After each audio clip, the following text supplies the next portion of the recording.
It's a sacred foundation.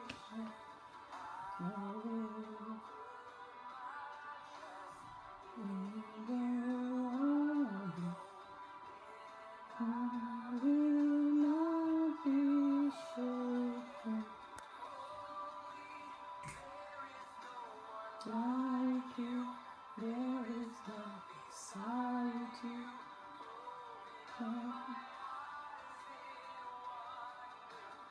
Show me who you are.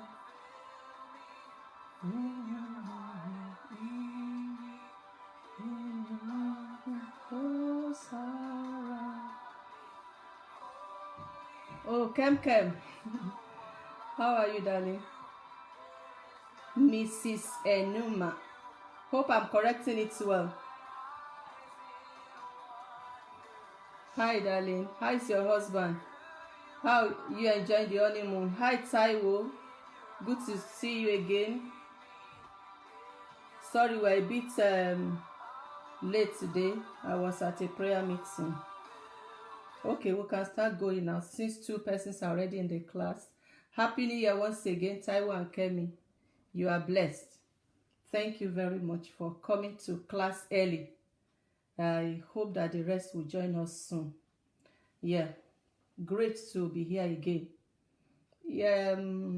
2016 precisely, my fellowship, we had a seminar for youth.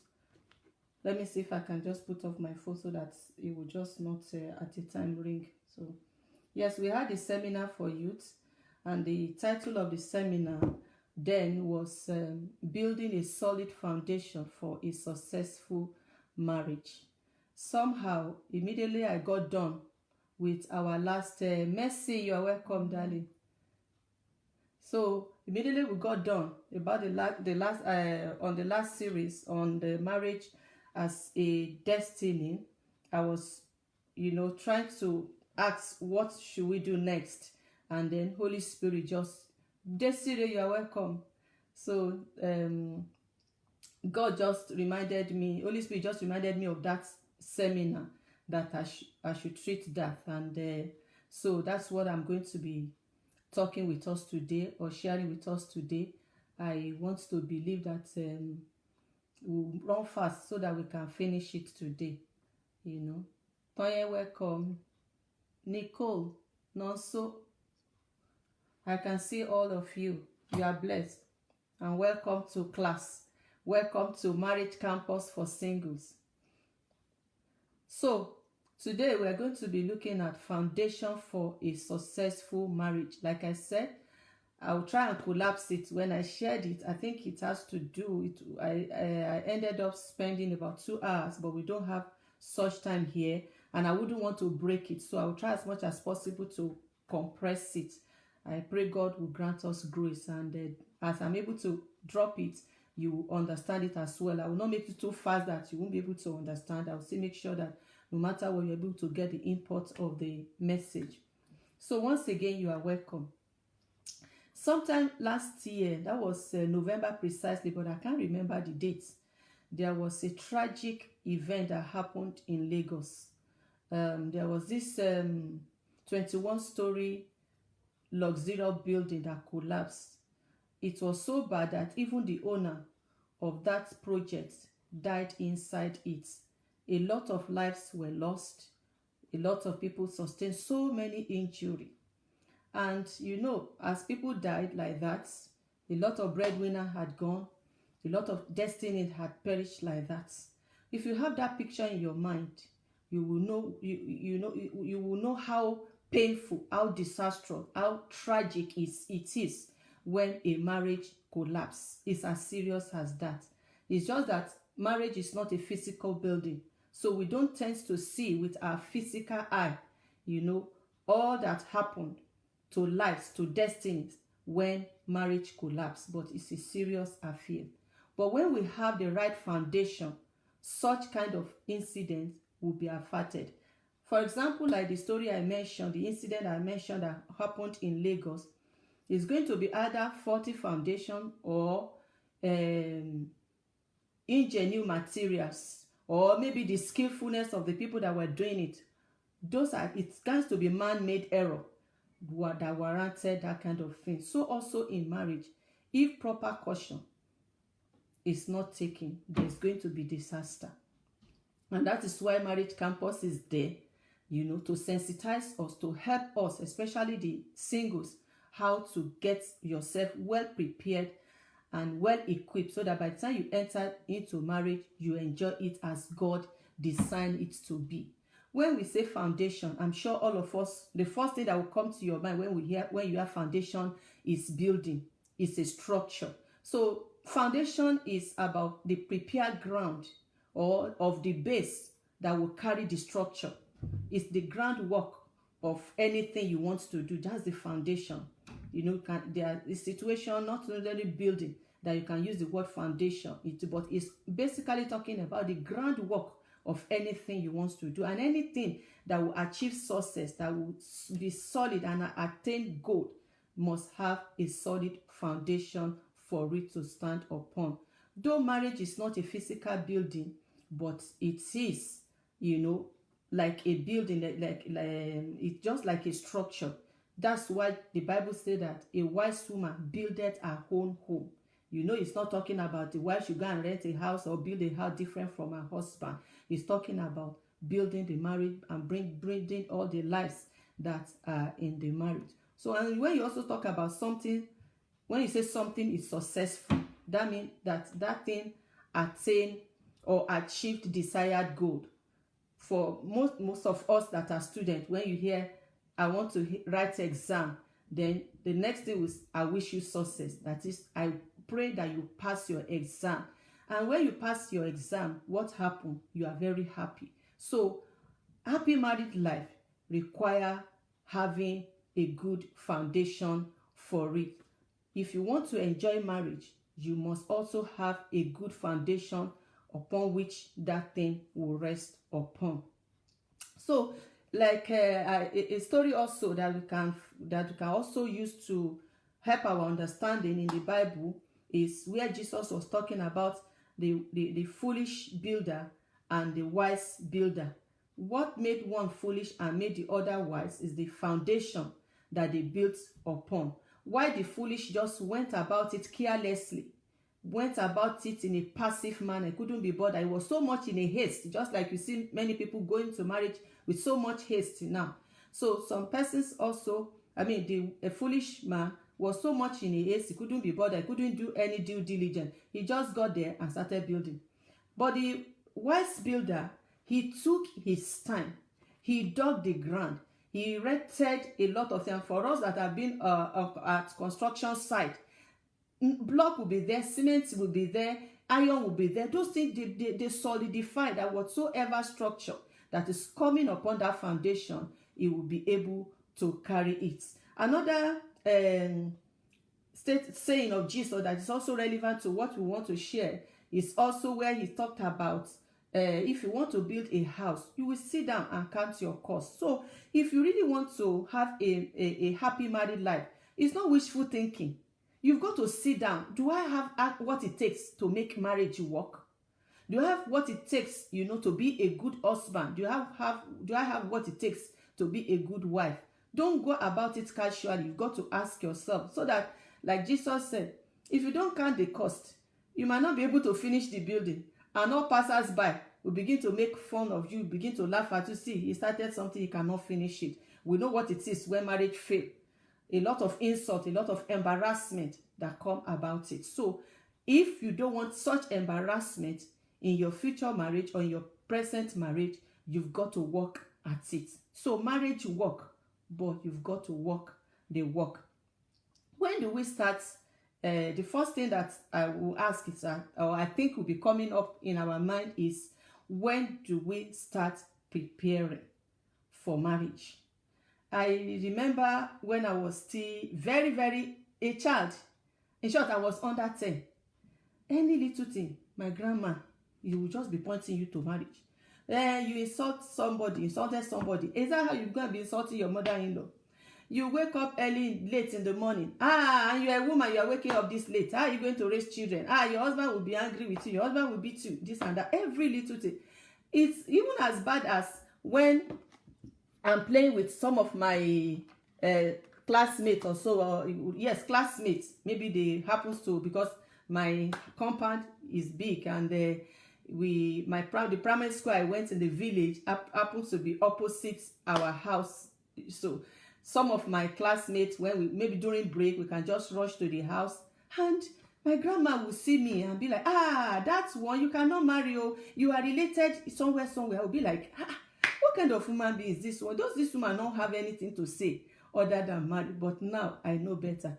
So the same way, even if she wants to bless me, my grandma, there was no other blessing in her mouth other than the blessing of marriage. The husband you're going to marry, he's going to take care of you. He will be your friend. He will be this and that, But now, why do I have to go to that story? Unfortunately, these days, many people feel that it's when I'm done with school. Some will even wait until there's someone in the picture before they say, okay, let's start preparing. You are not preparing for marriage at that stage. You're actually preparing for wedding. Wedding is an event. Marriage is the main thing, the joining and the coming together of husband and wife, which is going to live till death do you part. So that one requires so much, preparation. It's not the one you also have in church to fulfill all righteousness, to go and meet the marriage committee. A lot of churches will have the procedure that before the church can wed you, you have to do either 3 to 6 months counseling sessions. That is not the preparation. Some of you that are degree holders, you know what it takes for you to finish. You don't just enter university and said, yes, I want to become an engineer, or I want to become a medical doctor. You must have laid the foundation. Let me not go far as primary school or nursery, though these are actually built up. A child that will be an engineer tomorrow, you already know from nursery, because of the kind of subject he likes and he's doing well in, or art. Secondary school, you cannot be in art class and someone asks you, what do you want to be in future? And say, I want to become medical doctor. They will laugh at you and say, you don't even know what you want to do. Mere looking at your subjects that you are best at, adults will say, this child is going to be an engineer, this child is going to be a medical doctor. So also, if you apply that to marriage, your marriage will do well. There must be, a build up to it. Like Jesus saying, it wasn't a proverb, he didn't call it a proverb, so I don't want to call it a proverb. Like Jesus said, if you want to build, you must have all the materials and the money ready before you now begin to hire the mason, the bricklayer, even before you engage the architects that will come and help you put it in right. Because you yourself, you already know whether it's bungalow I want to have or first 2-story building and on like that. So it's the amount you have that will determine the structure that the architect will help you to design. So for you, thank you, my darling Stadupe. God bless you. That's one of our mommy, Gio, mommy in the house, one of grandma. One of these days, she's coming on board. So Stadupe, be ready. They are waiting for you here. Thank you so much. Thanks for the encouragement. So when you consider what Jesus said and put it to our area of preparation for marriage, you know that it's not something you just wake up, or you just be sleeping and waking, and when the sister come or when the brother come, then I will now begin to go and meet marriage committee and know that no. There must be a build up for it, except you don't want to enjoy marriage. If you want to enjoy marriage, you must do this thing. There's another, the first saying of Jesus I mentioned before. You can go casually about it. The choice is yours. We talk about the foolish builder, and we also talk about the wise builder. If you say it does not matter, it depends on what you want to do. Oyinbo people say, as you lay your bed, so you are going to lie on it. But as many you see that they are enjoying their marriages today, know that they did their due diligence. So it's not something you can just go about it. So How do we lay foundation? Because I know the next question that will be coming in your mind is that, so how do we lay this good foundation? First and foremost, I would like you to know, or where I would like to start is, it has to do about personal development. It's the two individuals that are in marriage relationship that will make it work. So if you don't work on yourself, if you don't develop yourself, if you don't build good character, it's the same two human beings that constitute problem. It's not marriage as institution is not the problem. It's the two people that are in it. That's why you see some marriages working and the others are not working. Why? Because it depends on the parties that are involved. So you need to develop yourself. You need to build up virtue. There are some traits you must get. So that's why as youth, as singles, if there are some things in your life and somebody is trying to point your attention to it, don't take it personal. Don't say they hate you. Receive it with humility and work on them, because you are the one that is going to benefit from it. You are the one that is going to reap, the reward of it. For example, like the former sharing we have had, the former teaching we've had, we talked about how a man had the calling on his life, the calling to be a leader. When God said, "Let create man, then make man in our image," he said they will have dominion. So man was called to be a leader. And then God said, this man will need help to be able to accomplish this divine assignment I'm giving to him. Then he gave him a helper, a helpmate. So for you to be a leader, you must develop the spirit of responsibility, or the sense of responsibility. And for you as a woman, you must develop yourself to be submissive and to be supportive, so that you'll be able to achieve, your God-given assignment. I will just pick some scriptural characters so that I can drive home some of these things that I'm talking about. I believe all of us are Bible students, or you can go and read. If you are not familiar with the stories, you can always go and check it out. I'm sure some of us that already aware with the Bible very well, you know the story of Esther. What made Esther found favor before the eunuch? It was her humility.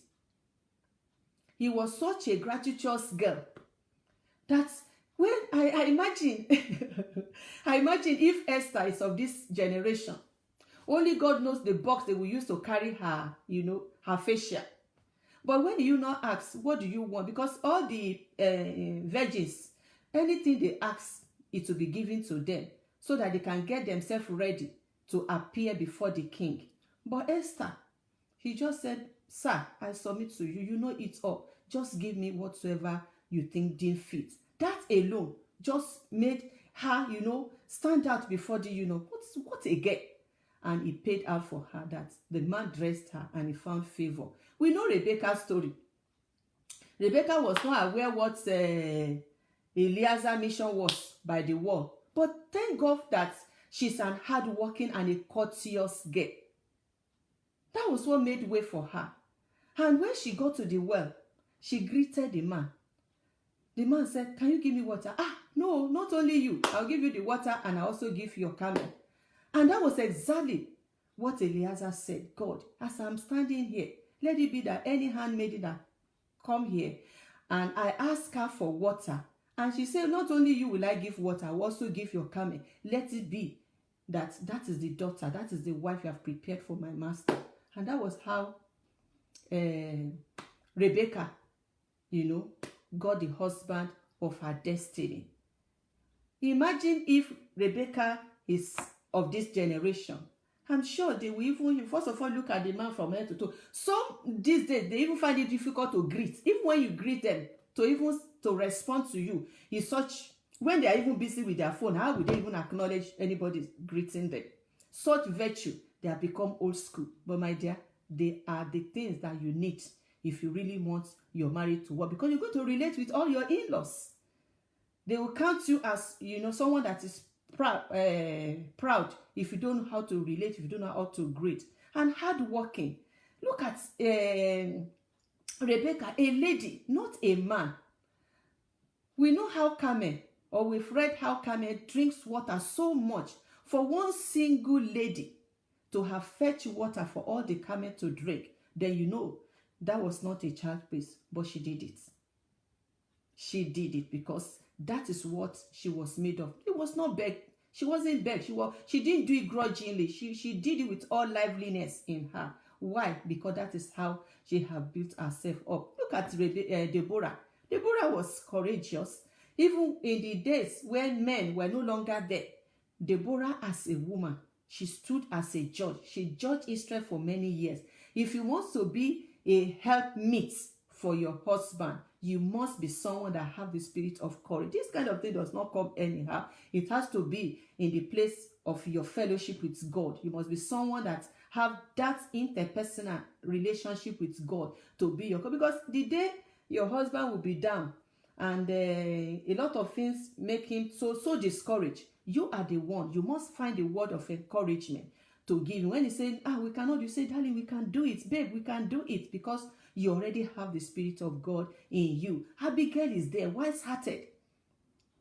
David wanted to destroy her husband. Her husband misbehaved, rather. The husband behaved foolishly, and David the king said, I'm going to kill this man. But the approach Abigail, put forward David. David was just, he was just arms down. He couldn't perform anything. So they said that when that man died, David went for that woman, that child. This is truly the scripture that said that he that findeth a wife findeth a good thing. This woman is a good thing. And he went for this. We know the story of Mary, Jesus. She was discerning. When Jesus went to the wedding of Cana of Galilee, maybe that would not have been, maybe that would not have been the first place that Jesus would have performed his miracle. But Mary was just there. Their wine is finished now. Their wine is finished. And Jesus was like, leave me this woman. What concern me? Am I the master of ceremony? Why are you disturbing me? Mary did not end there. He called Jesus' disciple. Whatever he said you should do. Did Jesus not perform? He did. After that, he just called the disciple, you know what, go and fill that water, because the woman was already, set him in pace. You as a lady, you are going to be a destiny booster for your husband. So you cannot afford, just to be one, anyhow. When the scripture said that he that findeth a wife findeth a good thing, he's not saying he that findeth a woman. He said he that findeth a wife. What qualifies a woman to be a wife? That will be a topic for another day. Ruth, one of my favorite Bible character. I love that lady, because I can't just understand where she got that her own from. Old woman. Some of us can't even tolerate this age, particularly some young lady can't even tolerate old, women. They will just be looking at it as though they will not get there, and though they are not praying to be old. This woman is old, and yet Ruth said, no, I'm not going anywhere. No, Ruth never knew. He wasn't imagining anything. She wasn't expecting anything. Just because she was just loving, she was just being herself. She was just being faithful. She just take this woman like, no, I can't afford to leave this woman like this. Who is going to care for this woman? She doesn't have husband, no son again, only old woman going back to her village. Who is going to take care of her? Let me be her way. At least I'm her daughter.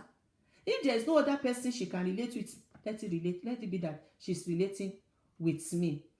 Thank you, Reverend Richard. God bless you, sir. You're welcome. So she couldn't be bothered. She didn't talk about herself.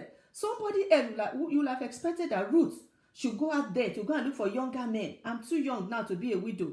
What have I done with my life? I'm yet to even have a kid for them. Let me go. Mommy, bye-bye. You even saw her mates. After so much, a bit of pressure, she gave up and she left. But Ruth said, no, I am not going. Despite the woman beg and beg. If I born a child, Ruth said, I'm not talking about, but you, I want to be with you. What a character.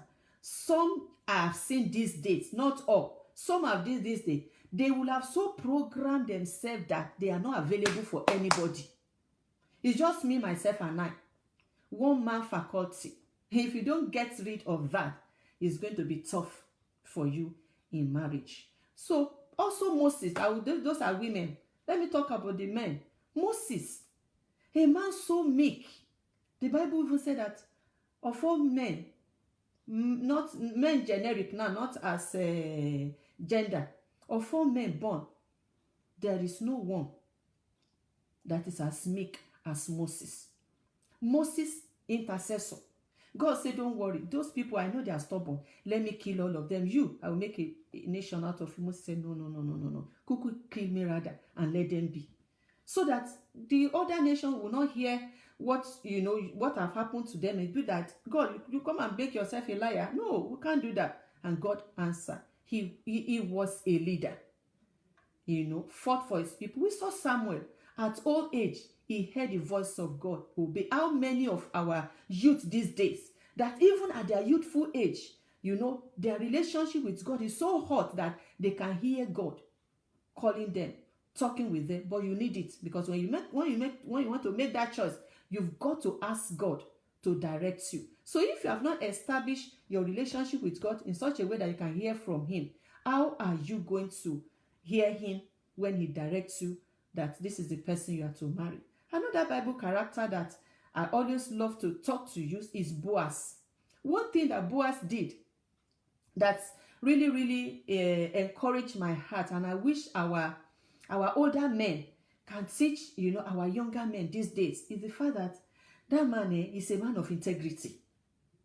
In the sense that, look at how what's her name? I'm trying to rush at it because I didn't really finish that side of Ruth. Ruth followed instruction that the mother-in-law gave her. She was mentored, and that directed her to her destiny husband. But Boaz would have taken advantage of Ruth. He woke up at night and somebody already, sleeping by herself. You know what that means now? Not the men these days, that even the so-called born again, you have to be preaching to them about premarital sex. Boaz was not like that. He followed this process, not only in the area of premarital sex. He even told Ruth, he said, there is another kinsman that is nearer than me. Let me talk to that one. If he's not ready to redeem you, I will do it. He didn't take it, for granted. He followed the due process. He made sure that he did not touch, that woman. Meanwhile, Ruth have really positioned herself in such a way that Boaz have noticed her, because when she started gleaning on his farm, it was his hard working, his tenacity that made Boaz to spot her. Girls, you have been washed. Boys, you have been washed. You don't know where your future husband or future wife will come from. There's one wedding that took place. A young man, it was his friend that was getting married. It wasn't as a bridegroom, but just like one of the groom's men rather. But he was just one at the wedding, helping his friend at the wedding.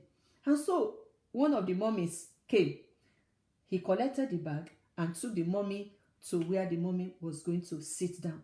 And the mummy was like, you mean we can still see young man like this in this generation? Do you know what happened? That woman later turned out to be his mother-in-law. How do you think the heart of that woman would leap when the daughter said, Mom, I found someone? And lo and behold, it was this guy that he was already admiring. So you have been washed at your place of work, in your church, in your neighborhood. People are watching you. So when people say these days, well, it's difficult to get husband, it's difficult to get wife, you've got to look inward. How husband material I am, how wife material I am. So that is Boaz, kind, generous. We saw all his benevolences to Ruth, Then Jesus, our overall master, humble, leadership to the core. If you want to, as a guy, there is no way, if you don't have the sense of responsibility and you think you want to be an husband, you are joking. Marriage is for a responsible person. That is why when Paul was teaching about marriage, he used Jesus as an example, because he's the husband of the church. So if you want to be a good husband, you want to make it right in your marriage, just be looking at Jesus as an example. Look at Nehemiah. He abandoned the comfort of the palace and he went after his people. How sacrificial are you? I remember the day we got married, the priest told my husband that Jesus died for his wife. If you at the cost of defending your wife, anything happens to you, you will not die. But you know, it was just saying that symbolically. He said you have done or you have died a good cause. How many can sacrifice themselves, you know, for their wife? If you don't have it, you cannot give it. So that's why you've got to develop them. May God help us by his grace in Jesus' name. So I'll just give tips, small, then I'll rush over all this necessary step, how to, you know, take this step. I talked about all this thing I'm talking about. Laboring is about building your character. You can build your character by reading books or quotes, you know, on character. As you read books on, you know, on self-development, on emotional intelligence, how to manage people, how to manage different personalities. As you Google on quotes, you know, look at them. You can make even some of them as your mantras. You develop yourself. There's one I particularly love that anytime I remember, it helps me to, you know, to hold myself and behave myself. It says, when wealth is lost, nothing is lost. He say when health is lost, something is lost. But when character is lost, everything is lost. Character is as good as that. If you go and browse, you will see how many of such quotes you have on character, and it will help you to know that you've got to work on yourself. So the first step is personal development. That's why I've labored on. Then the second one is prayer. We had said through the previous teaching that God originated marriage. If you must get it right in marriage, you cannot take God out of the equation. If you take God out of the equation, there's going to be problem. So when the time comes, you've got to take it into God. You want to take it to God in prayer. That is why I said earlier on that before you even get to that stage, you must have developed your relationship with God, how you hear from God, so that when you take that sister to say, I've seen Sister Bimpe, God, what you have to say. Or you might not even say the Bimpe ahead of time. God will have started talking to you. You'll be able to decipher that it's God that is telling me, it's God that is leading me this way. So you've got to build your relationship with God, and don't take it for granted. Don't say it. Don't go into the way of the world by saying we will date, then I will watch her. That one is gambling. It's trial by error. You need God's guidance if you must get it right in marriage. Thirdly, is godly counsel. You need counsel. The Bible says that in the multitude of counsel, there is safety. You'll be a better person, right? Most of the time now, we will begging youth, even those ones that are ready to enter into marriage, you'll be pursuing them, you'll be dragging them before they can come for counseling. The counseling, they are doing it as though they are doing you a favor by coming, or that you are disturbing their life. Is it compulsory? We've seen many people doing marriage around us. So what is so special? We too will do our own. But a lot of husband and wife, you see that wear uniform, they are driving cars, coming to church. You don't know what is in the house. So if you must get it right, you must work at your own. Go for counseling. Professional counsel, the better. The one we do in church is like crash program. It's like it's not death, because there are a lot of things you might not have time to be exposed to. Why? Because not that the church is not willing, but you are not the only one. You are not the only member of the church.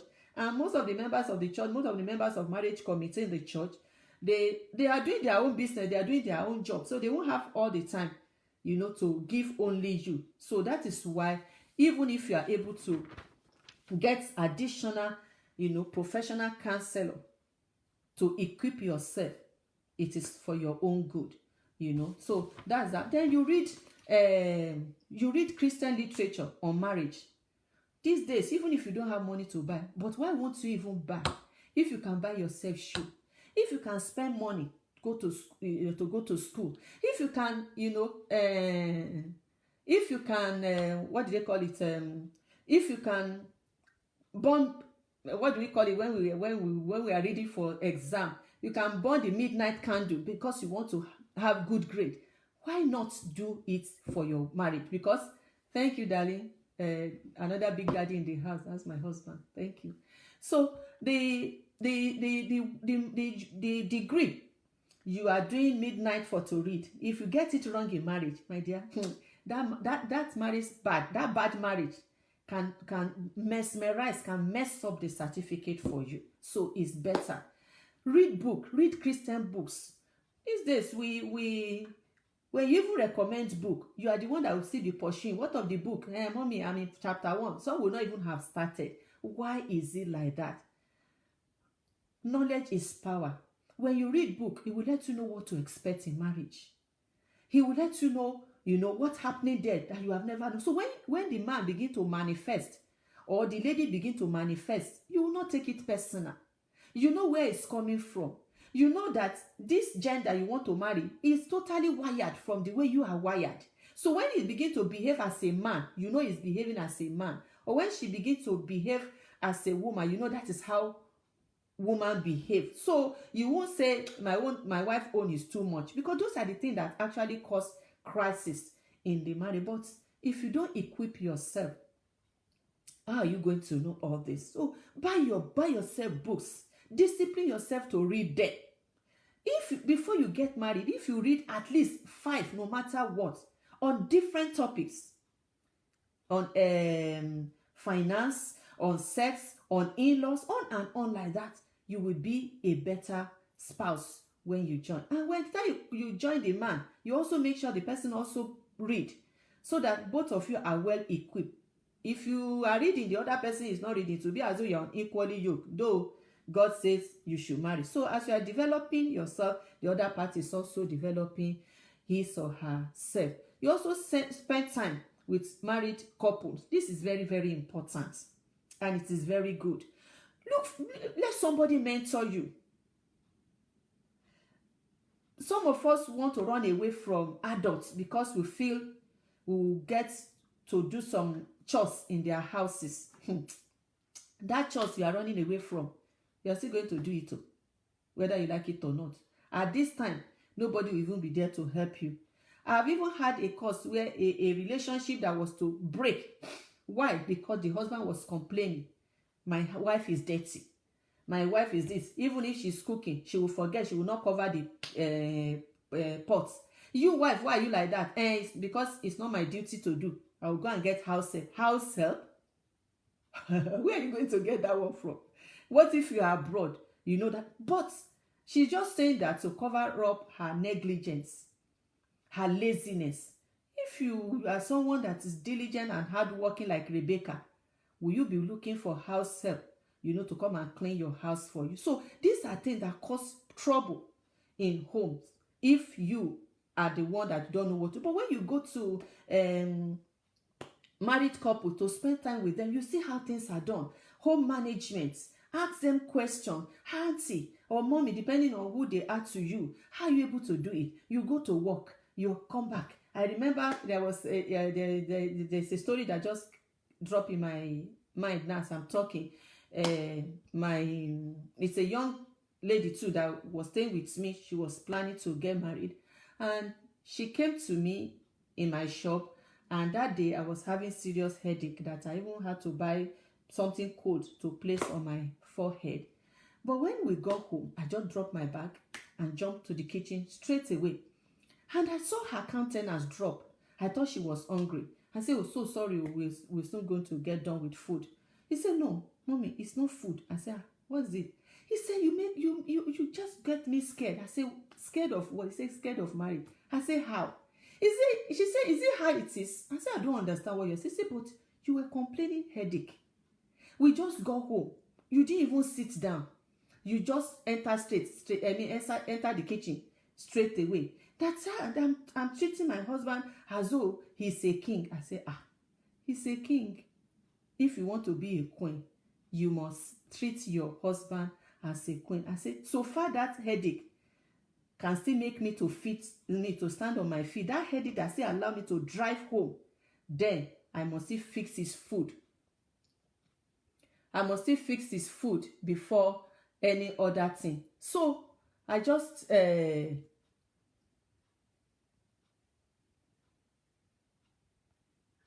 wants to join the video.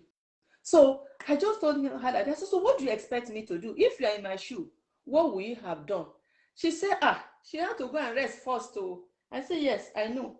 Children this day, you girls this day, you will sit down and yes, you are so right, Sister Lola. Sometimes people spend a lot of celebration than on self-development towards marriage. Yes, that's what they do. So the lady told me that if she's the one, she will go and sit down, and rest. I say, yes, I know. Then you say, babe, can you fix some things for us? I say, well, it depends. That it's the same. Me, I'm having headache and I cook for him. The day he too, he will be broke, and I'll say, honey, I want to buy that top. He will buy it for me because he know the sacrifice I also give, in making him happy, in, taking care of him as a wife. Not that you will not be able to help one another, but you as a wife, you as a husband, you must do your part. And it has to do with how you have prepared yourself. So when you will learn this if you attach yourself with a married couple. And apart from that, it's also good to have a mentor. Even when you enter, before immediately you enter into relationship, attach yourself to a mentor. If you have seen them that this couple, I just like the way they do, the way you want your marriage to be, a lot of things in them, you love them, you want to pattern your marriage to them, attach yourself to it. It's also good that if anything happened, the day the chips are down, you will see someone to even report to your wife to. It's not encouraged that you bring third party into your situation, but there will always be some time that you need, an advice from someone that have been in this institution, earlier than you, that can guide you. Someone that have gone and have learned the rope, have gone ahead of you, that can tell you, this is how you do it. Because sometimes there are things you consider big issue. You just take it to that person and say, is that the big deal? It happens in my house. I remember the very first time I will hear that ordinary issue of paste, do cause trouble. And I was experiencing, I'm like, So this kind of thing, it happens everywhere. So when you, those big issues, by the time somebody will just bring it and sleep, and it happened that way, this way, your heart is like, so it's good to have mentor. Then use your family to practice all these things we are talking about. If you are a lady, take charge of the house. You don't need to be told that you need to tidy up the kitchen. You don't need to be told that you need to come back from work and come and cook. Some of the young ladies I see around me these days, when they go to work, it's like that is the only, they have just tried, and then we come back, they just wish to crash. If you just ask them to do, or you're expecting them to do something, is that you are being inconsiderate. You should consider that they have gone to work from morning till night. And I'll be telling them, is this how you'll be telling your husband that you are tired? You are tired, but you still have to your duty for the day, your job for the day is not yet complete until you do what's supposed to do to take care of your family, your husband, your children. No matter how tired you are, you must do this thing. These are old school that I am saying now, but those are the things that will make your marriage to work. So the better you get yourself equipped for this, the better for you. Happy married life is not a wishful thinking. It is something you've got to work the work. You've got to practice how to be responsible as a guy. There's one of our youth that stay with me and like, mommy, I've learned something from you, how to be responsible, even to a cup of tea. I laugh. I'm like, what's the meaning of this, a cup of tea? Then I now call him, what do you mean? Say, because he knows that only him I made responsible to make tea for me once I need one in the evening. So person, my tea, only him. And when I don't ask, he will come and ask me, mommy, are you taking tea? Should I bring your tea? It's as, as small as that. The one that will put on generator, Nigeria now, or anywhere you find yourself, just be responsible. And for you, the lady, you must practice submission. Why young ones run away from married women or married couple or people that older is because they don't want anybody to tell them sit down there. They want to be the loved of their life. And I do tell ladies around me, if you have that mentality, marriage will not work. If there's anything that is scattering marriage these days, it is lack of submission. You go to school, I go to school. Why should you tell me to sit down? I can also decide the school our children will attend. Not only you will decide. The husband will say yellow. You say no, it has to be red. If you don't practice submission, whether from your with your parent, with everyone around you, when you get to husband's house, it's going to be serious issue for you. Submission does not mean servitude. Submission, it's the fact that yes, I can say it, but I'm giving you the right of way. It's actually how God designed it. It's not even the man. When you submit to the man, you are obeying God's commandments. So it's not, you are not doing it for the sake of the man. Because these days, the way people hear submission is like, you are making yourself to be a second citizen. No, no. The one that God, even the responsibility God gave man that said that love your wife as your own, love your wife as your own body. It's even much more. Go and read that place in Ephesians 5. So that's why the Bible says that, we had laid the foundation that marriage is a choice. You are the one that went and brought this man and said it's your husband. Why did you go and choose him? Why did you say yes to him if you know you cannot submit to him? Because that is the standard of God. Husband, submit to your own wife. No matter what they preach outside there, it's not going to work. That's why you see divorce these days. They can marry in the morning and, divorce in the evening. Why? Because they have set aside the standard of God. If you must do it and get it right, you must do it in God's way. And there is no way you will do it in God's way and it will not end in success story. And that will be your portion in Jesus' name. And lastly, learning is continuous. You have done all this, or you already attained or achieved all this thing. The husband is not yet available, or the wife or the sister is not yet available. Continue to build yourself. Don't stagnate yourself. Don't live a sorry life. It shows that, or it could only be that God is packaging something better for you.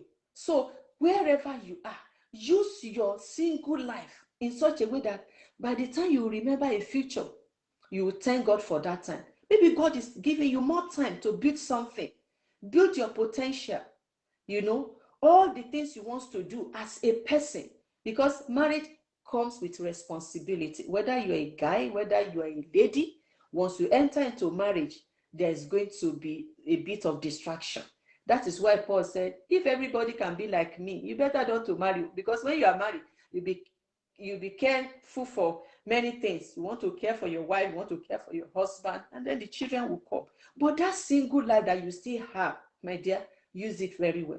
So instead of you to go and showing desperation that can make you to fall victim of wrong marriage, continue to hold on to God, continue to pray, continue to work on yourself. If there is any area there are people around you still point your attention to, yes, yield. It is for your own good, and at the end of the day, you'll be better off. My spiritual life that sustained me the first 5 years of marriage, it was with the foundation I've had as a single girl. One of the people in class today, one of the big aunts in the class today, she'll bear me testimony of what I'm talking about as single. Yes, she was my prayer partner when we were single. All these things we're talking about, we will read books, we will pray. The brothers were not there yet, but we'll be praying ahead of time for the brother. And by the time the brothers have appeared, we already know that we are in the counsel of God. So these are necessary steps. Marriage is not what somebody should just wake up and then you are just living around your life. You are not responsible. You are not hardworking. You are lazy. You cannot help anybody. Talk less of your help. And then all that is good about you is your face, the fine clothes, and somebody will come and jam you. And then there's problem in the marriage. You don't look elsewhere. You look inward and know that you are the cause. But that is why we are out here now shouting and said, marriage work. The only thing is that you must walk the walk. But once you walk the walk, your marriage will fulfill destiny, because God designed marriage to fulfill a purpose. It's to be a destiny booster. If you don't do it well, remember the tragedy I said happened in Lagos in November.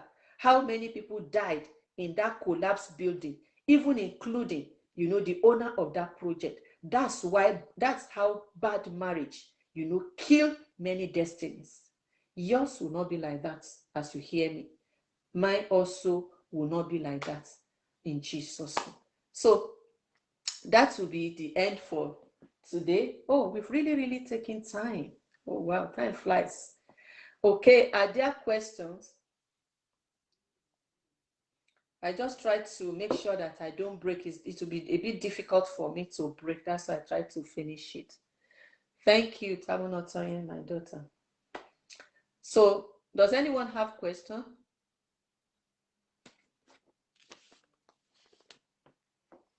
Taiwo, Mercy, Desiree, are you up there?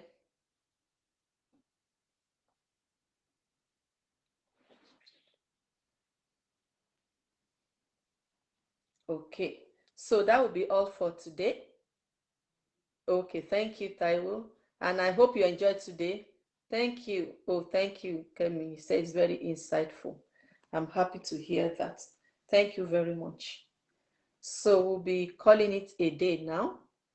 As usual, just share the message, tag your friends. Better marriage, stable marriage, better society. So it will be a sweet experience for you in Jesus' name.